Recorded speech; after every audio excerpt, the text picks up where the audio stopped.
Rating চার্টে জব্বর টক্কর, নতুন বছরের প্রথম বেঙ্গল টপার কে? জানতে হলে সম্পূর্ণ ভিডিওটি দেখুন। ছোট পর্দার কোন ধারাবাহিক বা শো কেমন স্কোর করেছে তা জানার উপায় এই টিআরপি।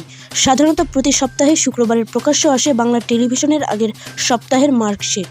তবে মাঝে মধ্যে শুক্রবারের জায়গায় শুক্রবার টেলিভিশনের স্কোর চার্ট সামনে আসে। সেই রকমই এ সপ্তাহে শুক্রবার সামনে এলো টেলিভিশনের নতুন রেটিং চার্ট। বিরাট অদলবদল রয়েছে এবার রেটিং চার্টে। নতুনদের ভিড়ে নিজের স্থান কতটা ধরে রাখতে পারছেন পুরনোরা, জানুন এবারের কোন মেঘা কেমন স্কোর করলো। নতুন বছরে প্রথম রেটিং চার্টে বেঙ্গল টপার দুই ধারাবাহিক।